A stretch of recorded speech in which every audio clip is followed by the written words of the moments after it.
Hi friends, ఈరోజు ఈ వీడియోలో మనం రీసెంట్గా రిలీజ్ అయిన దేవరా మూవీ ఎక్స్ప్లెనేషన్ చూడబోతున్నాం. ఫ్రెండ్స్, దేవరా కథ అంతా జరిగేది 1980లో. సో కొంచెం ఆ టైం లైన్ గుర్తుపెట్టుకోండి. ఓపెన్ చేస్తే ముంబై పోలీస్ హెడ్ క్వార్టర్లో సెంట్రల్ హోమ్ మినిస్టర్ అండ్ రా చీఫ్ ఇద్దరు దయా అండ్ యతి అనే ఇద్దరు మోస్ట్ వాంటెడ్ క్రిమినల్స్ గురించి ఎమర్జెన్సీ మీటింగ్ని ఏర్పాటు చేస్తారు. దయా అనే వ్యక్తి పెద్దోడు, యతి అనే వ్యక్తి చిన్నోడు. దయా ఎక్కడున్నాడో ఎవరికీ తెలియదు. యతినే ఇండియాలో ఉన్న పనులను ఆపరేట్ చేస్తుంటాడు. వీళ్ళిద్దరూ కలిసి ఇండియా హోస్ట్ చేయబోతున్న వరల్డ్ కప్ ఈవెంట్ మీద పెద్ద అటాక్ చేయాలనే ప్లాన్లో ఉన్నారని సెంట్రల్ మినిస్టర్ ఐపీఎస్ ఆఫీసర్స్కి చెప్పి ఎలాగైనా సరే యతిని పట్టుకోమని చెప్తాడు. గత 3 సంవత్సరాలుగా శివ అనే ఆఫీసర్ యతి కేసుని డీల్ చేస్తూ 3 సార్లు యతిని పట్టుకుంటాడు. కానీ పొలిటీషియన్స్ ప్రెజర్ చేయడం వల్ల యతిని వదిలేయాల్సి వస్తుంది. బట్ ఈసారి మాత్రం సెంట్రల్ మినిస్టర్ శివకి ఫుల్ పవర్స్ ఇచ్చి యతిని ఎలాగైనా పట్టుకోమని చెప్తాడు. ఇక శివ తన టీంతో యతి గ్యాంగ్ మెంబర్ అయిన రానే అనే వాడిని ట్రాప్ చేసి పట్టుకుంటాడు. వాడిని బాగా టార్చర్ చేయడంతో వాడు యతి గురించి ఇన్ఫర్మేషన్ ఇస్తాడు. ఆంధ్ర తమిళనాడు బోర్డర్లో ఉన్న రత్నగిరి అనే ఊర్లో ఉండే మురుగా అనే వ్యక్తి దగ్గరికి యతి వెళ్ళాడని, 3 మంత్స్గా అతని గురించి ఇంక ఏ ఇన్ఫర్మేషన్ తెలియదని శివకు తెలుస్తుంది. ఇక శివ తన టీంతో కలిసి రత్నగిరికి వెళ్తాడు. శివ రత్నగిరిలోని డిఎస్పీ తులసిని కలిసి తను పోలీస్ ఆఫీసర్ అనే విషయం చెప్పకుండా, నా పేరు డానీ, నేను ముంబై స్మగ్లర్ని, సముద్రం ఓడలో నుండి నా సరుకును దించాలి, ఆ పని మురుగా మాత్రమే చేయగలడని ఇక్కడ దాకా వచ్చాం. కానీ తీరా చూస్తే మురుగా చనిపోయాడని అంటున్నారు. మీరు మురుగాకి హెల్ప్ చేసినట్టు నాకు కూడా నా సరుకుని సముద్రం నుంచి తీసుకుని రావడంలో హెల్ప్ చేయండి అని అడుగుతాడు. దానికి ఆ డిఎస్పీ తులసి, సముద్రం నుండి సరుకుని బయటికి తెచ్చేది మేం కాదు, ఆ కొండ మీద 4 ఊర్లున్నాయి, ఆ 4 ఊర్లను కలిపి ఎర్ర సముద్రం అని అంటారు. అక్కడ బైరా అనే వ్యక్తి ఉంటాడు, వెళ్ళి అతన్ని కలవండి. మీరు పోలీస్ ఆఫీసర్స్ అని నాకు బాగా తెలుసు, నేను కూడా పోలీస్ వాడినే కదా, సో ఎర్ర సముద్రం వాళ్ళతో కొంచెం జాగ్రత్తగా ఉండండి అని చెప్తాడు.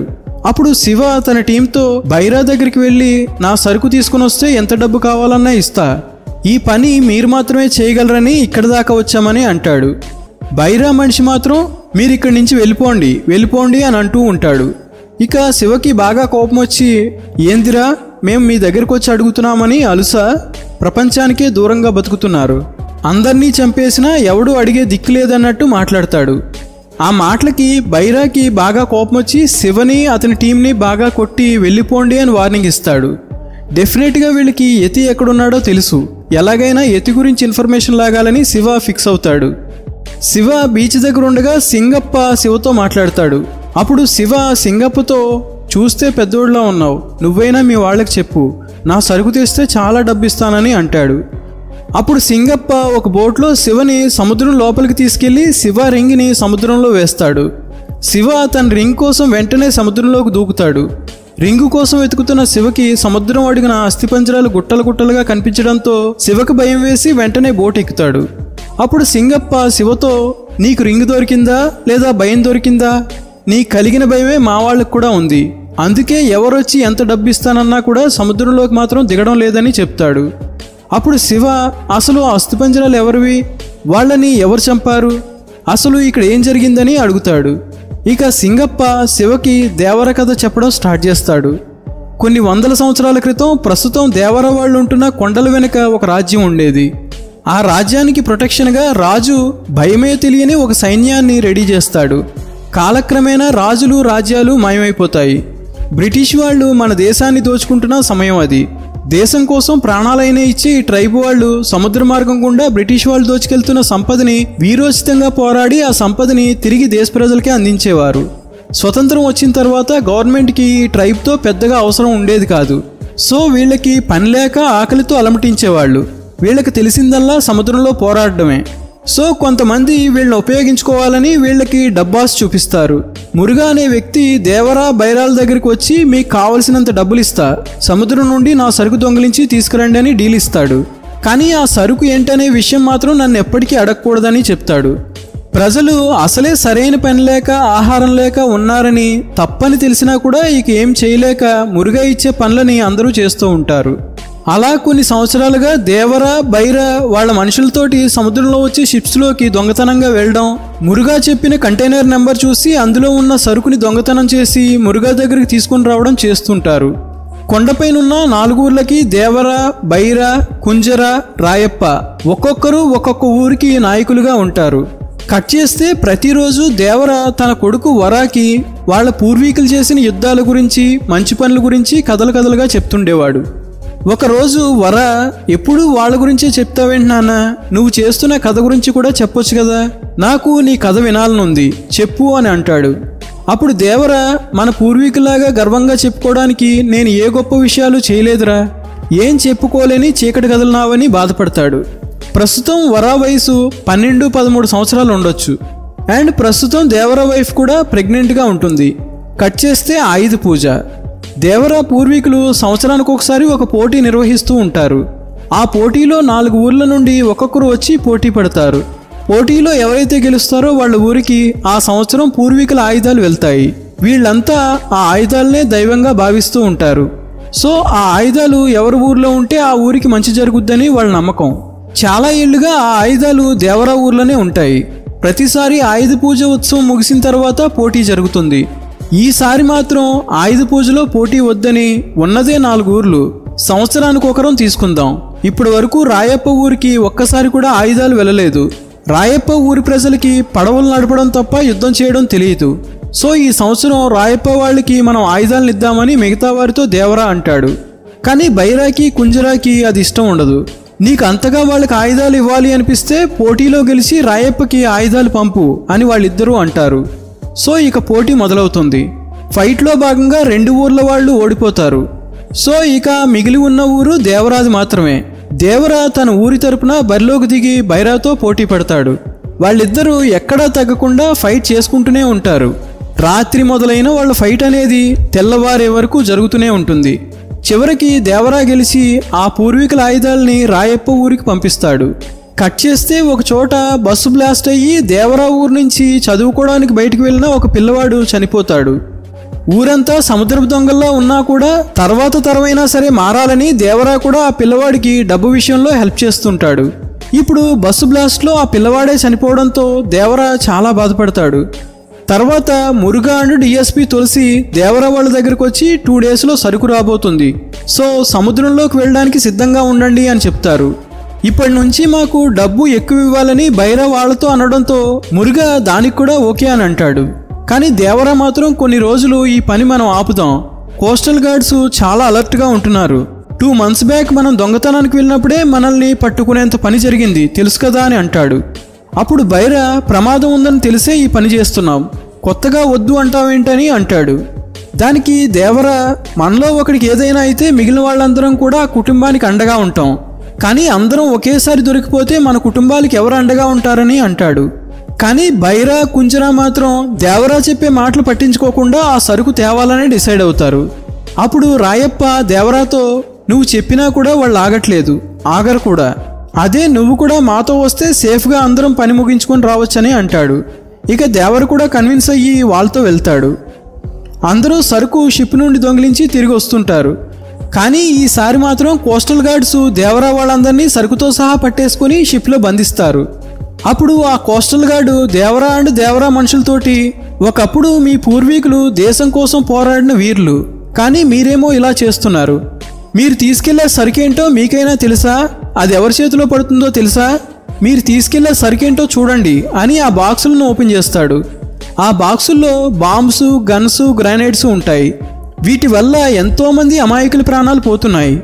ఈ మధ్య మీ ఊరి పిల్లాడు బస్సు యాక్సిడెంట్లో చనిపోయాడని మీరు అనుకుంటున్నారు కదా, కానీ నిజానికి బస్సు మీద కొంతమంది దొంగలు గన్స్తో అటాక్ చేసి వాళ్ళు చేసిన ఫైరింగ్లో ఆ పిల్లవాడు చనిపోయాడు. ఆ ఫైరింగ్లో ఇంకా ఎంతోమంది అమాయకులు కూడా చనిపోయారు. 2 నెలల క్రితం మీరు షిప్ నుంచి దొంగతనం చేసిన ఆయుధాలు ఆ దొంగలకు చేరడం వల్లే ఇదంతా జరిగిందని చెప్తాడు. అది విన్న దేవరికి చాలా బాధేస్తుంది. అండ్ వాళ్ళు తీసుకెళ్తున్న సరుకు మారణ ఆయుధాలని కూడా దేవరికి అప్పుడే తెలుస్తుంది.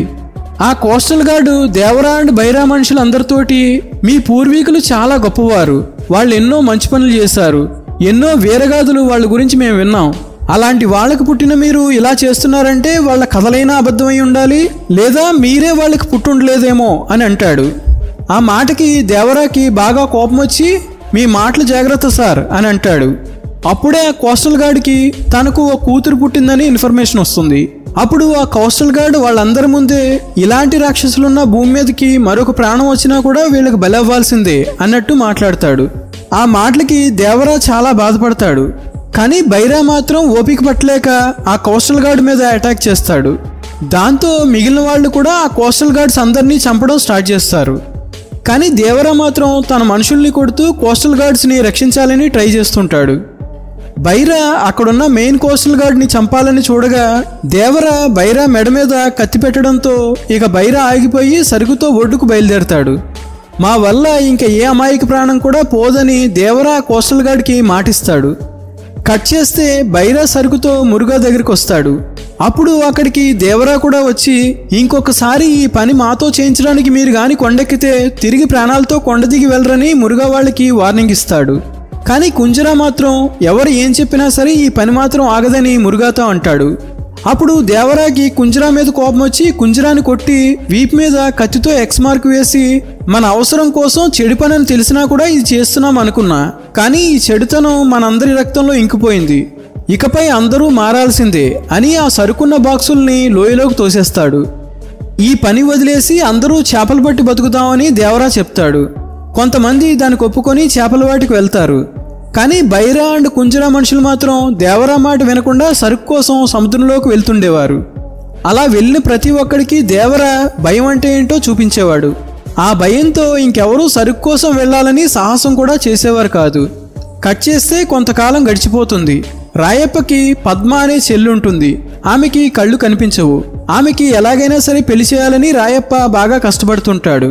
ఆ కష్టం చూడలేక పద్మ చనిపోవాలని సముద్రంలోకి వెళ్తుంది. కానీ పద్మని బైరా గమనించి ఆమెను కాపాడి రాయప్ప దగ్గరికి తీసుకెళ్తాడు.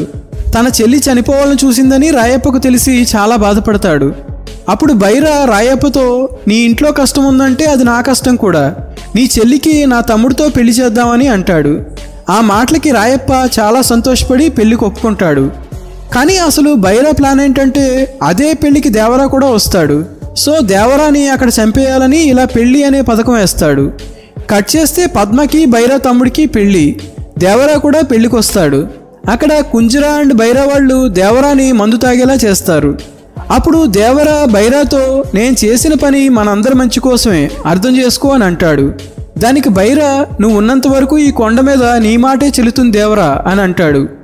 కట్ చేస్తే దేవరాని చంపడానికి బైరా ప్లాన్ చేసి మనుషుల్ని తెప్పించాడని రాయప్పకు తెలిసి బైరా దగ్గరికి వెళ్ళి రాయప్ప మన దేవరా ఇలా చేయొద్దు, నా ప్రాణం ఉన్నంత వరకు దేవరాకి ఏం కానివనని అంటాడు.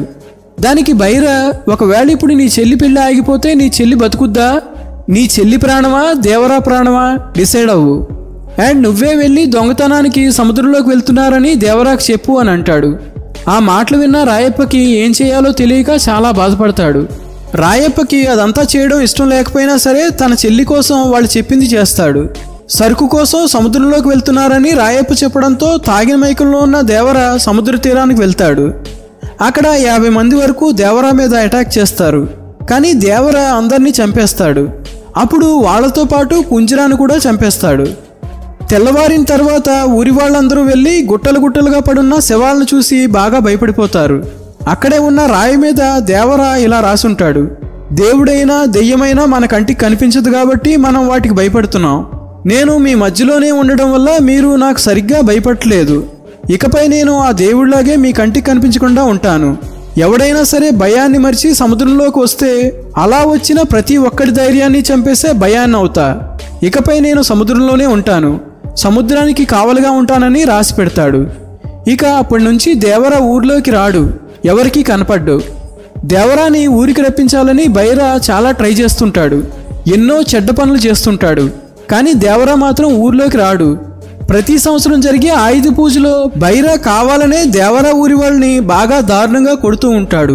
కనీసం దేవరా ఉత్సవానికి వచ్చి తన ఊరి పరుగునైనా కాపాడుకుంటాడని బైరా అలా చేస్తుండేవాడు. కానీ దేవర మాత్రం ఊర్లోకి అడుగు పెట్టేవాడు కాదు. కట్ చేస్తే అలా 10-12 సంవత్సరాలు గడిచిపోతాయి. ఈ 12 సంవత్సరాల్లో బైరా ఊర్లో ఉన్న 12-13 సంవత్సరాల పిల్లల్ని చేరదీసి వాళ్ళకి ట్రైనింగ్ ఇచ్చి భయమే తెలియని ఒక సైన్యంగా మారుస్తాడు. వాళ్ళందరికీ దేవరాని చంపేయాలనే కసిని నూరిపోస్తాడు. కుంజర కొడుకు కూడా పెద్దవాడైపోయి ఎలాగైనా సరే దేవరాని చంపాలనే కసితో ఉంటాడు. ఊరు మారాలని దేవర వెళ్ళిపోయినప్పటి నుంచి ఏదో ఒక రోజు తిరిగి రాడా అని దేవర మదరు అండ్ దేవర వైఫ్ ఎదురు చూస్తూ ఉంటారు. ప్రస్తుతం దేవర వైఫ్ డెలివరీ అయ్యి తనకు ఒక కూతురు కూడా పుట్టుంటుంది. వర పెద్దవాడైపోయి ఉంటాడు.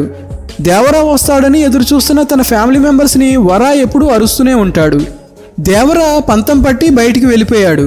ఇంక రాడు, అతని కోసం ఎదురు చూడడం మానేయండి అని వాళ్ళపైన అరుస్తూనే ఉంటాడు.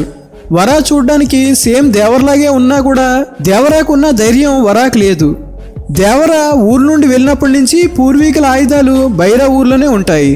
దేవర వెళ్ళిపోయిన తర్వాత బైరా ఆయుధ పూజ పోటీలో దేవర ఊరి వాళ్ళని దారుణంగా కొట్టి ఓడించడం చేస్తుంటాడు. సో దేవర ఊరి వాళ్ళు కూడా ఆ పోటీలోకి పార్టిసిపేట్ చేసేంత ధైర్యం కూడా చేయలేకపోతారు. కొన్ని సంవత్సరాల తర్వాత ఆ పోటీలో బైరాకి ఎదురు నిలబడేవాడు ఒక్కడు కూడా మిగలడు. వరా ఊరి వాళ్ళందరూ కూడా ఆ ఆయుధాలు మన ఊరికి వస్తే బాగుండని అనుకుంటున్నారని వరాకు తెలుస్తుంది. ఇక వర రాయప్పతో కలిసి బైరా దగ్గరికి వెళ్ళి ఈసారి ఆయుధాలు మా ఊరికి ఇవ్వండి అని బతిమాలుతాడు. అప్పుడు బైరా వరతో సముద్ర తీరానికి వెళ్ళి మన ఊర్లో మగాళ్ళెవరు లేరని గట్టిగా అరువు, అప్పుడు మీ నాన్న మాట విని పోటీలోకి వస్తాడని కోప్పడి వెళ్తాడు. కట్ చేస్తే ఆయుధ పూజ ఉత్సవం జరుగుతుంది.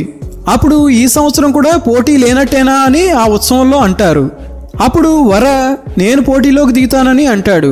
వర పిరికివాడు కదా, సో పోటీలో గెలవాలంటే ఏదో ఒక ప్లాన్ చేయాలి. అందుకని ఆ పోటీలో పార్టిసిపేట్ చేసే వాళ్ళు తాగే డ్రింక్లో మత్తుమందు కలుపుతాడు. ఆ మత్తుమందు వల్ల అపోనెంట్స్ వీక్ అయిపోతారు. అప్పుడు వర మిగిలిన ఊరి వాళ్ళందరినీ ఓడించేసి ఆయుధాలను తన ఊరికి తెచ్చుకుంటాడు. మరుసటి రోజు వర మత్తుమందు కలిపి గెలిచాడని బైరాకి తెలిసి వరాని ఏదో ఒకటి చేయాలని రాయప్పను పిలుస్తాడు. అప్పుడు రాయప్ప బైరాతో కేవలం మత్తుమందు కలపడం వల్లే వాళ్ళు ఓడిపోయారు అని అనుకుంటే పోటీలో దిగిన వాళ్ళు మరుసటి రోజు ఉదయానికి లేవాలి కదా, కానీ ఒక్కడు కూడా మంచం మీద నుండి లేవలేదు. నిన్న పోటీలో మీకు వరలో ఉన్న పిరికితనం మాత్రమే కనిపించింది, కానీ వాడిలో దేవరకున్నంత ధైర్యం ఉంది. వాడు కొట్టిన దెబ్బల పవర్ వల్లే ఎవడూ కూడా ఇంకా మంచం మీద నుంచి లేవలేదు. వాడికి వాడి బలం ఏంటో తెలియదు. ఆల్రెడీ సముద్రం మీద ఒక దేవరు ఉన్నాడు. ఈ వరని పిరికివాడిగానే ఉంచితేనే మీకు మంచిది. వీడికున్న ధైర్యాన్ని గానీ మీరు నిద్ర లేపితే ఊర్లో కూడా మరొక దేవర తయారవుతాడని రాయప్ప బైరాతో చెప్తాడు. కట్ చేస్తే బైరా పెంచిన సైన్యం అందరూ కూడా ఎప్పుడెప్పుడు బైరా వాళ్ళని సముద్రంలోకి పంపుతాడా, ఎప్పుడెప్పుడు దేవరాన్ని చంపేయాలా అని ఎదురు చూస్తూ ఉంటారు. కానీ వాళ్లలో ఒకడు బైరాతో ఈ విధంగా అంటాడు, కోస్టల్ గార్డ్స్ మనోళ్ళకి మంచి జాబ్స్ మంచి జీతం ఇస్తామని అంటున్నారు. ఆ పనిలో కానీ జాయిన్ అయితే అసలు సముద్రంలోకి వెళ్ళే పనే ఉండదు.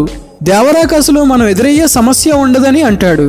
అప్పుడు బైరా ఇంతకాలం మిమ్మల్ని సైన్యంగా పెంచింది, ఇంత వాళ్ళని చేసింది పనికి వెళ్ళడానికా, దేవరా కోసం.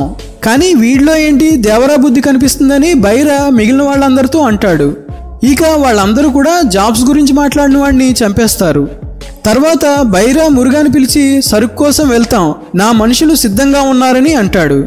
అప్పుడు మురుగా మరి దేవర సంగతి ఏంటి, దేవర ఉన్నంత వరకు కూడా నేను రిస్క్ చేసి నా సరుకును పోగొట్టుకోలేను, ముందు దేవరాన్ని చంపి ఆ తర్వాత నన్ను పిలవండి అని చెప్తాడు.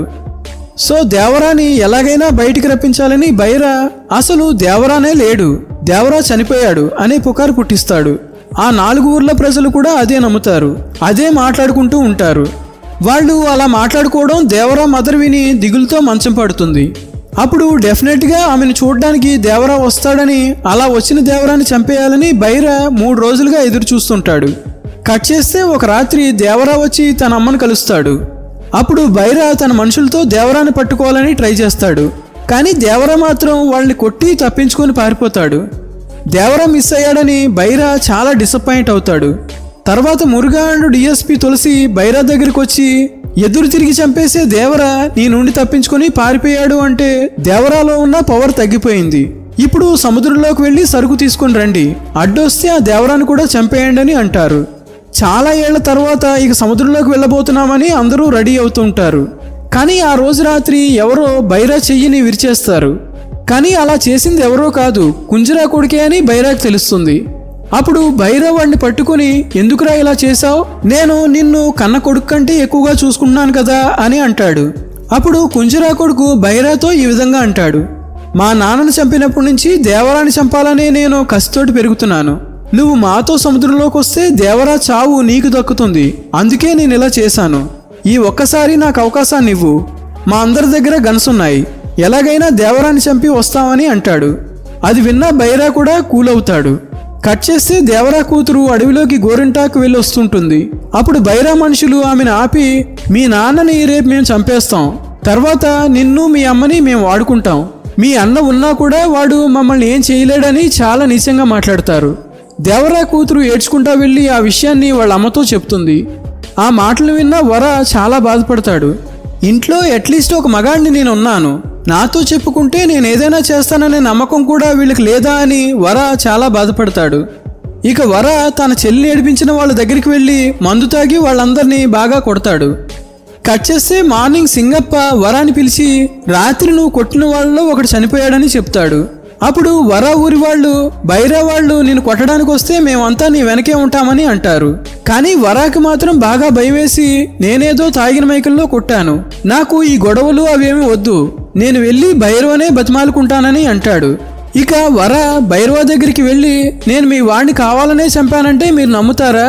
పోటీలో కూడా గెలవలేక మత్తుమంది కలిపి అందరితోటి పోటీ చేసి నేను గెలిచాను, నేను దేవరా కొడుకునే అయ్యుండొచ్చు, కానీ నేను మీ సైడే ఉంటున్నాను, నేను మీ వాడినే అని నువ్వే అందరికీ చెప్పాలి బైరా అని బతిమాలుతాడు.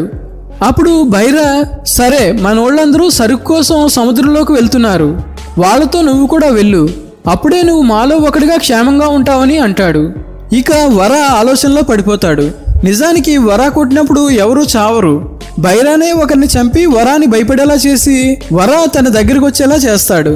అలా ఎందుకు చేస్తాడంటే తన మనుషులతో పాటు వర కూడా సముద్రంలోకి వెళ్తే వరాని చూసిన దేవర ఒక క్షణమైనా సరే ఏమరపాటుకు గురవుతాడు.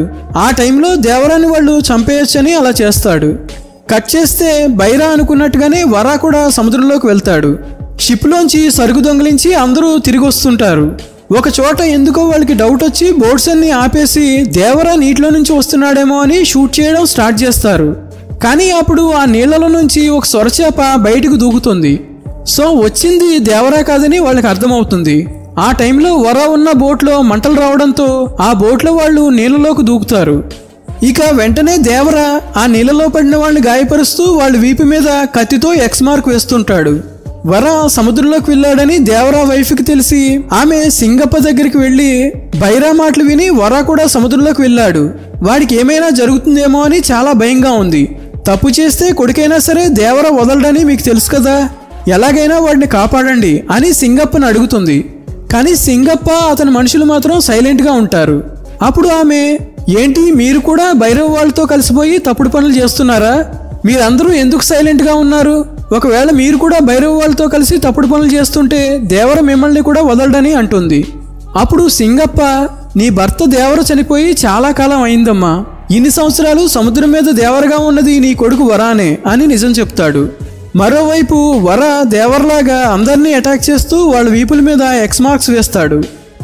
ఆ తర్వాత వాళ్ళందరినీ బోట్లో వేసుకుని ఒడ్డుకు లాక్కొస్తాడు. అప్పుడు వాళ్ళలో ఎవరు కూడా స్పృహలో ఉండరు. అదే సమయంలో సింగప్ప అక్కడికి తన మనుషులతో వస్తాడు. అప్పుడు వర సింగప్పతో, ఒకప్పుడు మా నాన్న చంపిన శవాలను చూసి ఒక తరం మొత్తం మారింది, ఇప్పుడు ఈ బోట్ని చూసి మరో తరం మారదా అని అంటాడు. కానీ వీళ్ళందరితో పాటు నేను కూడా సముద్రంలోకి వెళ్ళాను, సముద్రంలోకి వెళ్ళింది కన్న కొడుకైనా సరే దేవరా ఎవరిని వదలడనే భయం నిలవాలంటే నా వీపు మీద కూడా ఎక్స్ మార్క్ వెయ్యి అని వర సింగప్పకి కత్తిస్తాడు. కానీ నేను మాత్రం నీ ఒంట్లోకి కత్తి దించలేనురా అని సింగప్ప పక్కకు వెళ్ళిపోతాడు.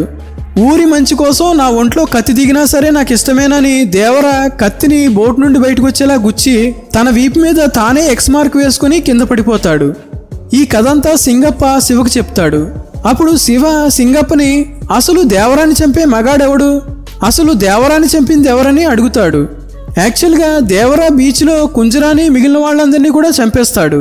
అప్పుడు చిన్నపిల్లాడిగా ఉన్న వరానే దేవరాన్ని పొడిచి చంపినట్టుగా మనకు చూపిస్తారు. అయితే అసలు వర దేవరాన్ని ఎందుకు చంపాడు అనేది సస్పెన్స్. అండ్ ఇంతకుముందు దేవర వాళ్ళ అమ్మని కలవడానికి వచ్చాడని చెప్పాను కదా, అప్పుడు వరానే దేవర్లాగా రెడీ అయ్యి వాళ్ళ అమ్మని చూడడానికి వస్తాడు. శివ వెతుక్కుంటూ వచ్చిన ఆ దయ్య యతి ఎవరు, మురుగాని చంపింది ఎవరు, మురుగా అసలు ఎలా చనిపోయాడు, సముద్ర గర్భంలో ఉన్న అస్థిపంజరాలన్నీ ఎవరివి, వాళ్ళు ఎలా చనిపోయారు, తన తండ్రి దేవరాని అసలు వరానే చంపాడా లేక దేవరా చనిపోవడానికి కారణాలు ఏంటనేవి మనకు సెకండ్ పార్ట్లోనే తెలుస్తాయి. సో ఫ్రెండ్స్, ఇక్కడ వరకు చూసిన వాళ్ళు తప్పకుండా మన ఈ వీడియోని లైక్ చేసి ఛానల్కి సబ్స్క్రైబ్ చేసుకోండి. ఈ మూవీ స్టోరీ గురించి మీ ఒపీనియన్ని కామెంట్ బాక్స్లో తప్పకుండా రాయండి. మనం మళ్ళీ మరో వీడియోలో కలుద్దాం.